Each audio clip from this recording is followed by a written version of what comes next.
વિદ્યાર્થી મિત્રો, આજે આપણે 4 પાઠ પૂરા કરી અને 5મા પાઠ પર જવાના છીએ। 5મો પાઠ છે ગરીબી।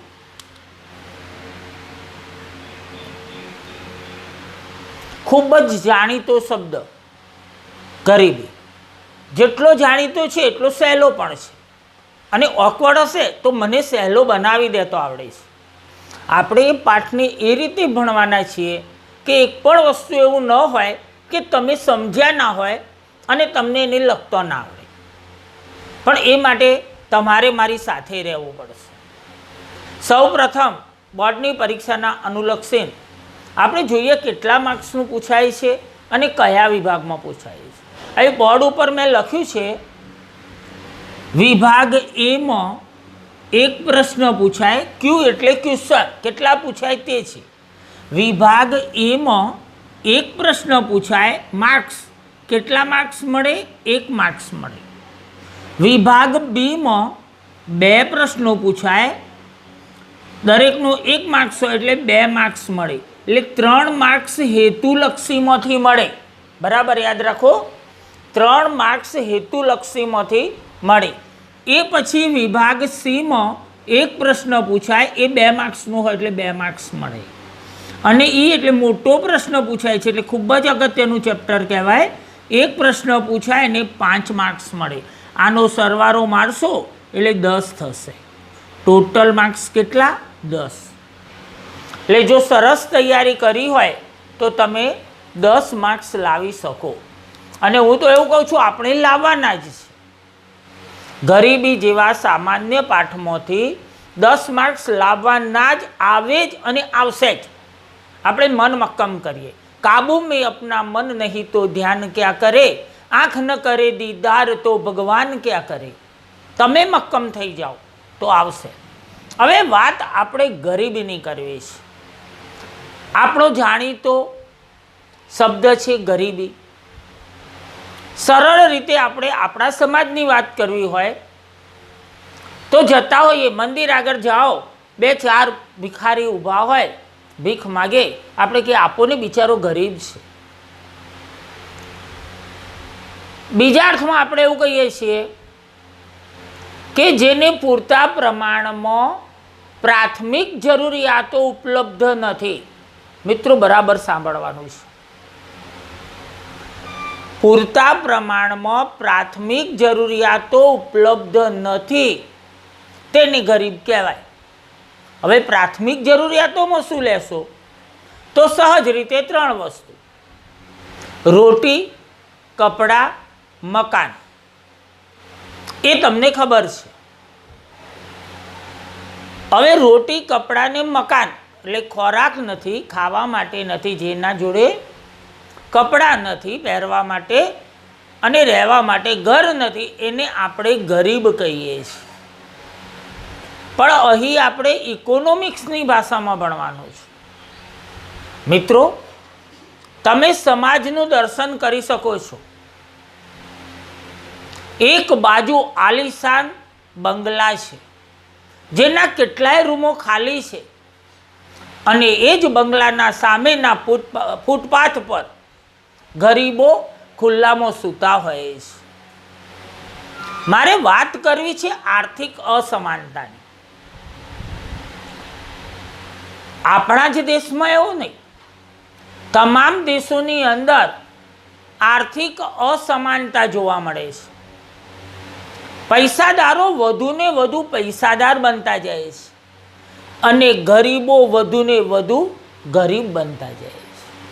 આજનો યુગ એવો છે। ગરીબી, પન્નાલાલ પટેલ ને એવું કહ્યું કે ભૂખથી એ ભૂંડી ભીખ છે, અને એ વસ્તુ આપણે ભણવાનું છે। ગરીબી વિશે જ્યારે આપણે ભણતા હોય ત્યારે અર્થશાસ્ત્રના સાપેક્ષમાં ભણવાનું છે। આપણે આખું અર્થતંત્ર ભણવાનું છે। એટલે ગરીબી માટે સૌ પ્રથમ કહું તો માનવ વિકાસ અહેવાલ 1997, તમારે સાલ પણ યાદ રાખવાની છે। માનવ વિકાસ અહેવાલ 1997 મુજબ આર્થિક વિકાસ સાધન છે. મિત્રો બરાબર સમજો, આર્થિક વિકાસ, કોઈ પણ દેશ જ્યારે આર્થિક વિકાસ કરે છે ત્યારે તેને સાધન કહેવામાં આવે છે. અને માનવ વિકાસ થાય એનો ધ્યેય હોય છે. આપણે ધ્યેય સુધી એટલે કે મંજિલ સુધી પહોંચવાનું હોય છે. પણ એ મંજિલ સુધી પહોંચવા માટે ધારો કે તમારે કોઈ સ્થળે ફરવા માટે જવું છે. તમે ગોવા જાઓ છો મમ્મી પપ્પા જોડે, તો તમારો ધ્યેય ક્યાં જવાનો છે? ગોવા સુધી. પણ જેના દ્વારા જાઓ છો, બાય પ્લેન જાઓ છો ધારો કે, તો તે સાધન છે ત્યાં સુધી પહોંચવાનું. તો આપણે પહોંચવું છે માનવ વિકાસ સુધી. આપણે ક્યાં પહોંચવું છે? માનવ વિકાસ સુધી. અને ત્યાં પહોંચવા આપણે કયો રસ્તો અપનાવવાનો? આર્થિક વિકાસ. એટલે માનવ વિકાસ અહેવાલ 1997 મુજબ આર્થિક વિકાસ સાધન છે અને માનવ વિકાસ ધ્યેય છે. લખો મિત્રો, ચેપ્ટર 5 ગરીબી, એની અંદર ડેશ મારીને લખો માનવ વિકાસ અહેવાલ 1997 મુજબ આર્થિક વિકાસ સાધન છે. આર્થિક વિકાસ સાધન, આર્થિક વિકાસને અંડરલાઈન કરો અને સાધનને અંડરલાઈન કરો. અને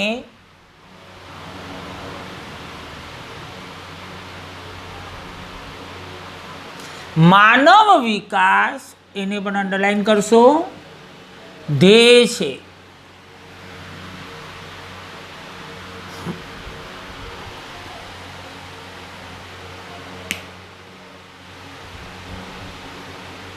વિદ્યાર્થી મિત્રો, હવે ધ્યાન આપો છો. આપણે સમાજમાં ઘણી વખત એવું કહીએ છીએ કે આ લોકોને ખાવા નથી મળતું, તો સરકારે શું કર્યું, કોઈએ શું કર્યું? પણ આ પ્રશ્ન માત્ર ને માત્ર ભારતનો નથી, વિશ્વના તમામ દેશોનો છે ગરીબીનો પ્રશ્ન. પણ આપણે શું કર્યું છે? ગરીબીને ભૂખમરા સાથે મિલાવી દીધી છે. ખાવા ન મળે તે ગરીબ. ચલો માની લો કે સરકારે આપણને રેશન આપ્યું, ગરીબ લોકોને દેશમાં રેશન આપ્યું, એટલે હવે આપણે એવું કહી શકીશું કે એ ગરીબ નથી? એને 3 ટાઈમ જમવાનું મળે એટલે ગરીબ નથી એવું કહી શકાય? માત્ર એને ભૂખ નથી એવું કહી શકાય, એ ભૂખ્યો નથી, પણ ગરીબ તો છે જ. કારણ કે માત્ર ખાવાનું મળે તો જીવી શકાય, સારું જીવન ન જીવી શકાય. એના માટે અનેક જરૂરિયાતો ઊભી થશે. તમે તમારા ઘરની અંદર જ જોતા હશો કે જેટલો ખર્ચ પપ્પાને ખાવા પાછળ થાય છે, રેશનમાં, કરિયાણું ખરીદવામાં, રસોડાની વસ્તુઓ લાવવામાં, એના કરતાં અનેક ગણો વધારે ખર્ચ બીજો થાય છે. સરળ ઉદાહરણ લો ને, તમને ભણાવવાનો ખર્ચ કેટલો છે?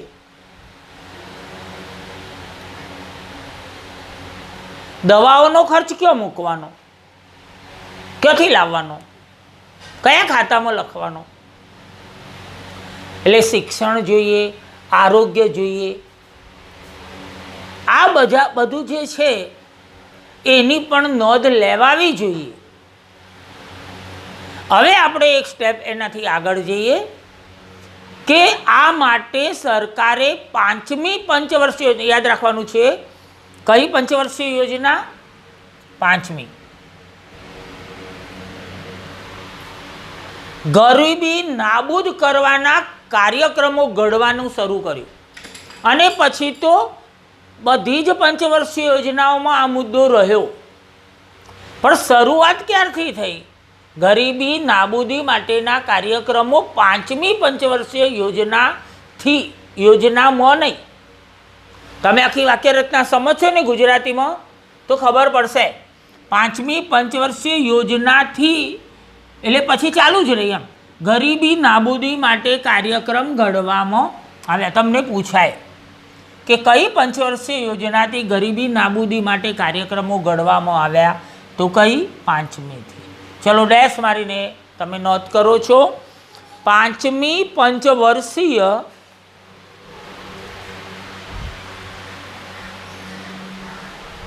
યોજનાથી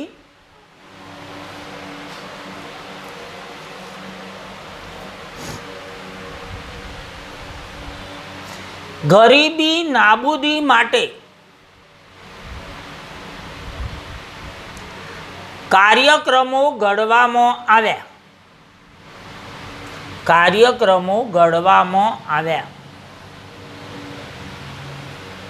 હવે આપણે ગરીબીનો અર્થ જોવો છે. પહેલાં તમે આટલું લખી નાખો, ગરીબીનો અર્થ. મુદ્દો બનાવી દો, ગરીબીનો અર્થ.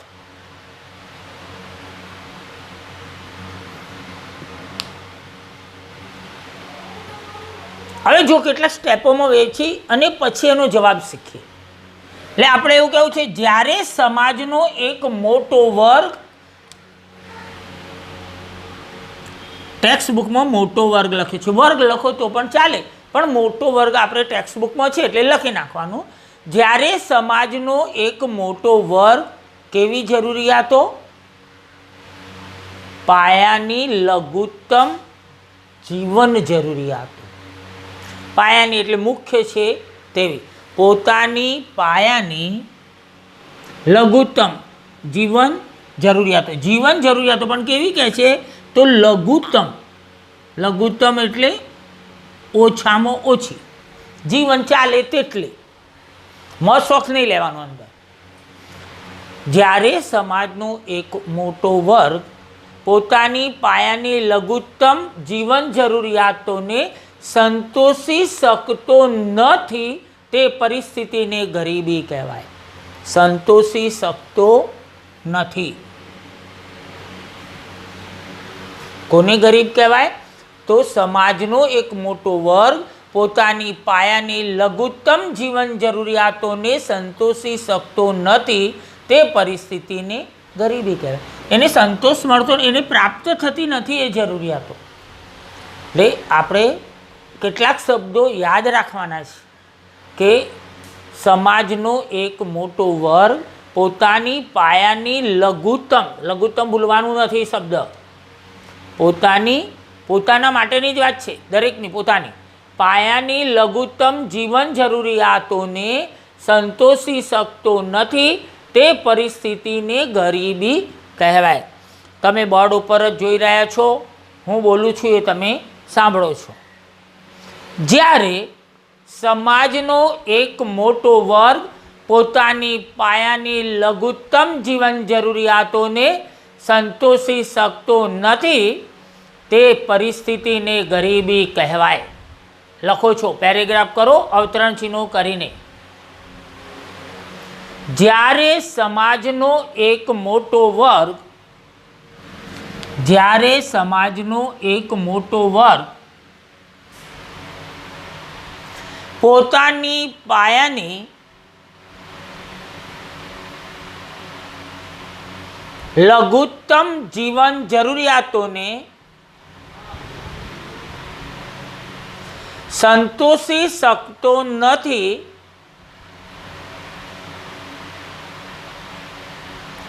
તે પરિસ્થિતિને ગરીબી કહેવાય. ગરીબી કહેવાય.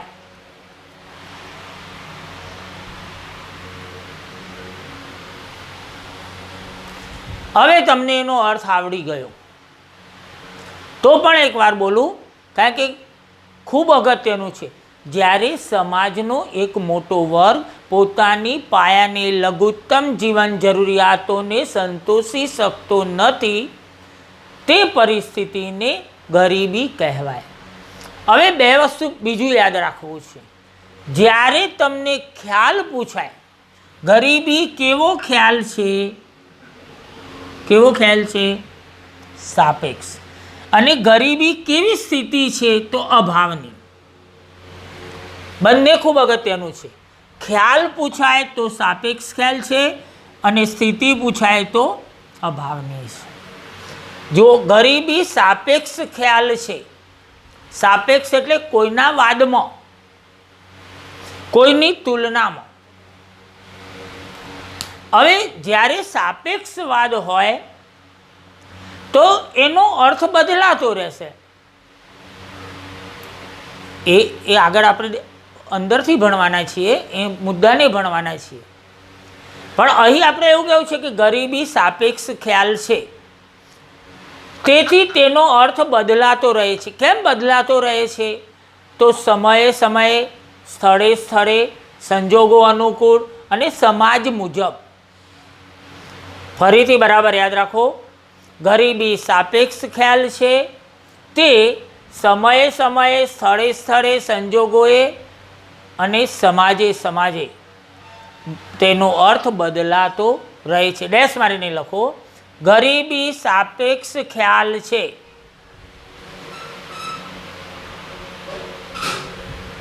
ગરીબી સાપેક્ષ ખ્યાલ છે, તેથી તેનો અર્થ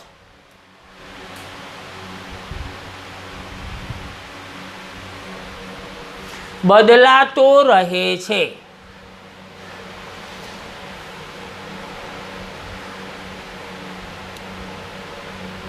કૌંસમાં લખી નાખો, સમય, સ્થળ, સંજોગો, સમાજ. એટલે તમને યાદ રહી જાય એના માટે. સમય, સ્થળ, સંજોગો, સમાજ.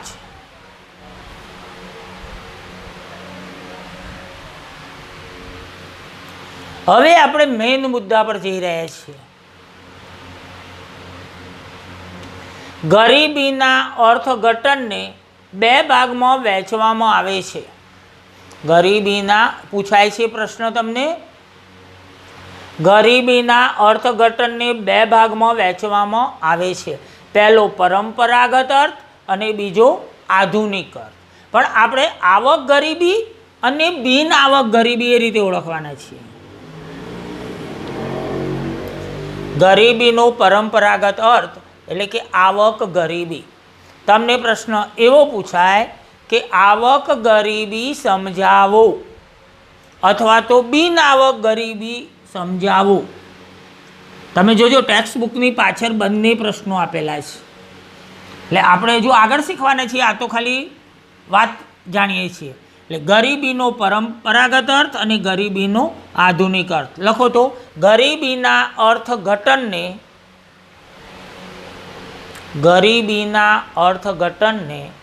બે ભાગમાં વહેંચવામાં આવે છે. બે ભાગમાં વહેંચવામાં આવે છે. બેને અંડરલાઈન કરો. ચલો મિડલમાં લખવાનું છે, મને નથી ગમતું અહીં લખો એક બે. તો જો મેં પણ એવું જ લખ્યું છે, તો એવું વચ્ચે લઈ જાઓ. એક નંબર આપી લખો, ગરીબીનો પરંપરાગત અર્થ, કૌંસમાં લખો આવક ગરીબી. આવક ગરીબી. અને બે નંબર આપીને લખો ગરીબીનો આધુનિક અર્થ.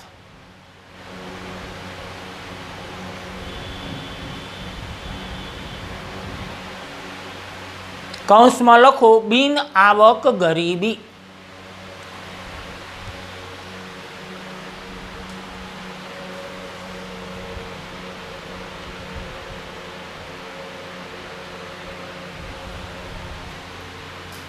એના વિશે આપણે આવતા વિડીયોમાં ભણવાના છીએ. હવે આપણે એનાથી થોડુંક આગળ જોવું છે. ગરીબી રેખા. હવે જો રેખા આવે ને એટલે તમને એવું લાગે કે કોઈ એવી એક આવી રેખા હશે. તો આ રેખા એ કોઈ ભૌમિતિક રેખા નથી, પણ આપણે કલ્પના કરી શકીએ. ધારો કે એવું નક્કી થયું કે એક માણસે પોતાનું જીવન ચલાવવા માટે 1000 રૂપિયા જોઈએ. માસિક એટલે મહિને, દર મહિને 1000 રૂપિયા હોય તો પોતાનું જીવન ચાલે. તો આ જે ગરીબી રેખા છે એવું નક્કી થયું કે 1000 રૂપિયા. એનાથી ઉપર જઈએ તો પૈસા વધે, 2000, 3000, સમજી ગયા છો તમે, 4000 અને પછી તો 4 લાખ પણ હોય. પણ અહીં નીચે આવીએ તો 900, 800, 700. ખબર પડી ગઈ છે તમને? તો આ ગરીબી રેખા છે. નીચે જાઓ તો ગરીબી રેખા હેઠળ જીવીએ છીએ, ઉપર જાઓ તો ગરીબી રેખા ઉપર જીવો છો. હવે જુઓ, આ ગરીબી રેખા નક્કી કેવી રીતે થાય?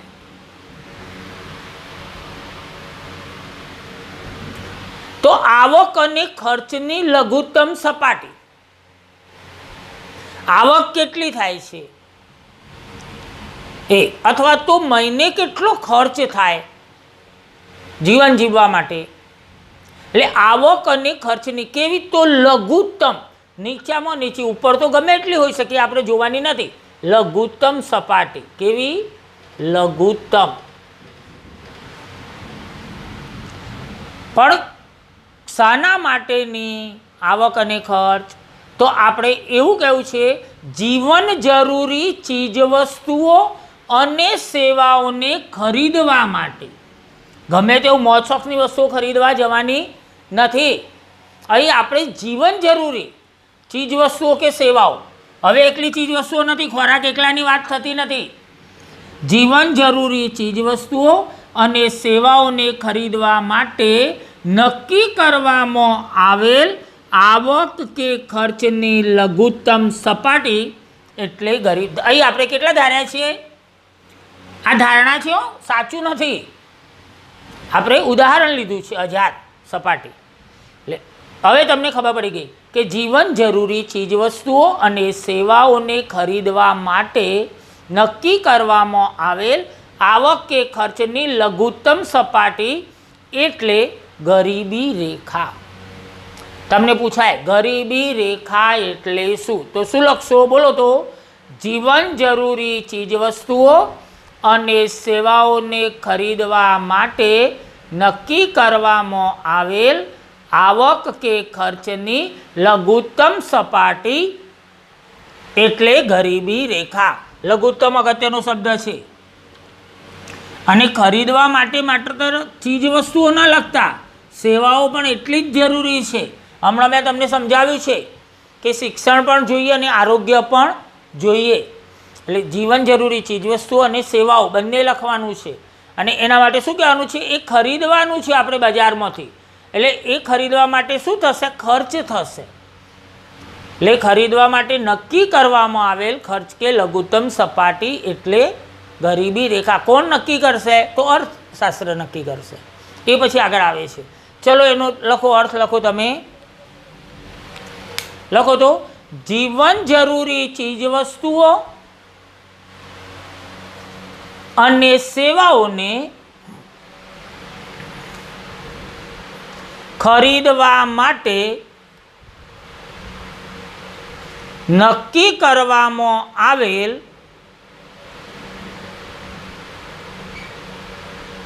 આવક કે ખર્ચની લઘુત્તમ સપાટી એટલે ગરીબી રેખા. લઘુત્તમ સપાટી એટલે ગરીબી રેખા.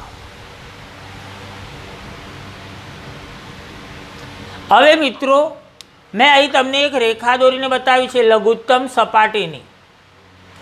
એનાથી નીચે આવીએ ને એટલે આ બધી વસ્તુઓ, ચીજવસ્તુઓ અને સેવાઓ ખરીદી શકાતી નથી. ખૂટે છે પૈસા. સાદી ભાષામાં કહેવું હોય તો આપણે ખર્ચ કરવા માટે પૂરતા રૂપિયા નથી, નાણાં નથી. તો એ વખતે શું થયું? આ સ્થિતિ છે ને એ અભાવની સ્થિતિ કહેવાય. અભાવ એટલે ન મળવું એ અર્થમાં છે. એટલે ગરીબી કે આ બધા ગરીબો કહેવાય. આના નીચે આવે છે એ બધા ગરીબો. તો ગરીબી કેવી સ્થિતિ છે?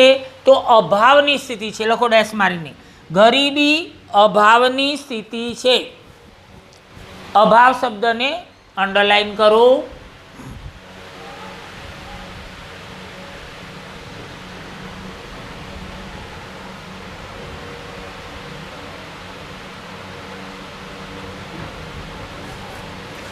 ચલો, લખાઈ ગયું.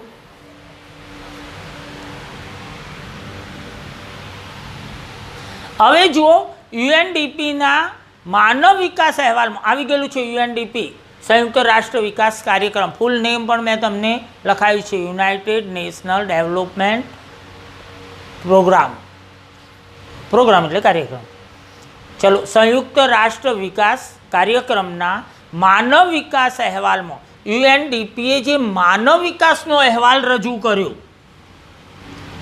વિદ્યાર્થી મિત્રો ખૂબ જ ધ્યાન આપો.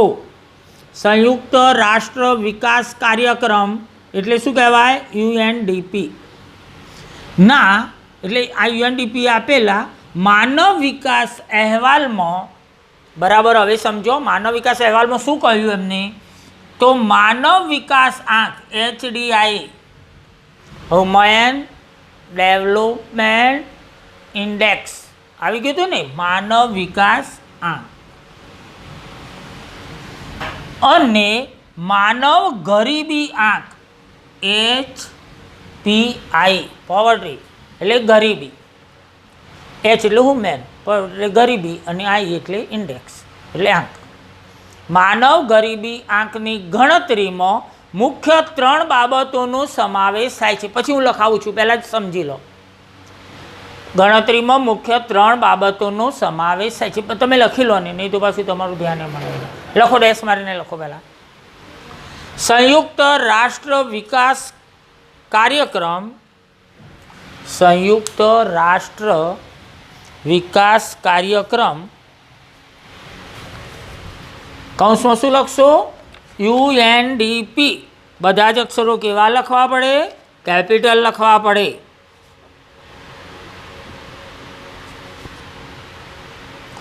ના માનવ વિકાસ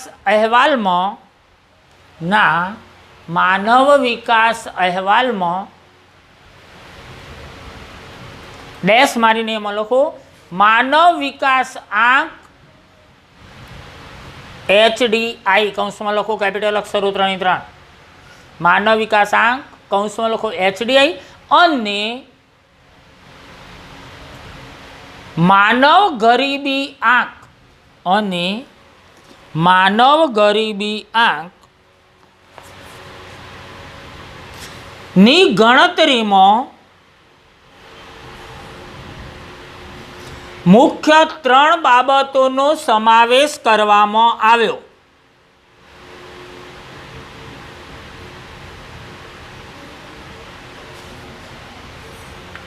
કઈ 3? તો જ્ઞાન, આરોગ્ય અને સારું જીવન ધોરણ. જ્ઞાન, આરોગ્ય અને સારું જીવન ધોરણ પહેલાં સમજી લો. હવે એ જ્ઞાનમાં સાક્ષરતાનો દર જોવામાં આવે છે. સાક્ષરતાનો દર આવી ગયો છે. આરોગ્યમાં અપેક્ષિત આયુષ્ય જોવામાં આવે છે, અને સારું જીવન ધોરણમાં માથાદીઠ ગૃહ ઉત્પાદન જોવામાં આવે છે. તમારે લખવું પડશે જ્યારે આ 2 પ્રશ્નો હું શીખવાડીશ કે આવક ગરીબી અને બિન આવક ગરીબી આવતા વિડીયોમાં, ત્યારે આમાંથી થોડુંક લખવાનું પણ આવશે. એટલે આપણે એવું કહીએ કે આ ગણતરીમાં 3 બાબતોનો સમાવેશ થાય: જ્ઞાન, આરોગ્ય, સારું જીવન ધોરણ. જ્ઞાનમાં કયું લીધું? તો સાક્ષરતાનો દરનો સમાવેશ કર્યો. આરોગ્યમાં અપેક્ષિત આયુષ્ય, અને સારું જીવન ધોરણમાં માથાદીઠ ગૃહ ઉત્પાદન. અપેક્ષિત આયુષ્ય એટલે શું? જન્મ સમયે બાળક કેટલા વર્ષનું આયુષ્ય ભોગવી શકશે તે અંગેની અપેક્ષાને અપેક્ષિત આયુષ્ય કહે છે. આવી હતું ને, આવું આગળ આવી ગયું છે. ચલો આટલું લખો તો. જ્ઞાન, આરોગ્ય, સારું જીવન ધોરણ. જ્ઞાન, આરોગ્ય, સારું જીવન ધોરણ. જ્ઞાનની સામે લખો સાક્ષરતા દર. આરોગ્યની સામે લખો અપેક્ષિત આયુષ્ય. અને સારું જીવન ધોરણ છે એની સામે લખો માથાદીઠ ગૃહ ઉત્પાદન.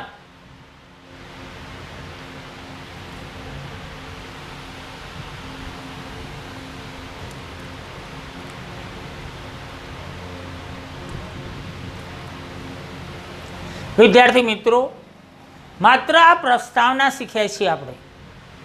આમાંથી પણ ક્યારેક નાનો પ્રશ્ન પૂછાઈ જાય એટલે મેં તમને એક ચોક્કસ ખ્યાલ ગરીબીનો તમારા ધ્યાનમાં લાવી દીધો. હવે તમને ખબર પડી ગઈ છે કે ગરીબી કોને કહેવાય, પણ હજુ પણ અર્થશાસ્ત્રમાં ગરીબી કોને કહીશું, કઈ વ્યાખ્યાઓ સ્વીકારવામાં આવી, એના કારણો કયા, આ બધું ભણવાનું છે. એટલે આપણે આવતા વિડીયોની અંદર આવક ગરીબી અને બિન આવક ગરીબી વિશે શીખીશું. ત્યાં સુધી તમે આટલું તૈયાર કરી દો. ચલો મળીએ છીએ મિત્રો આવતા વિડીયોમાં.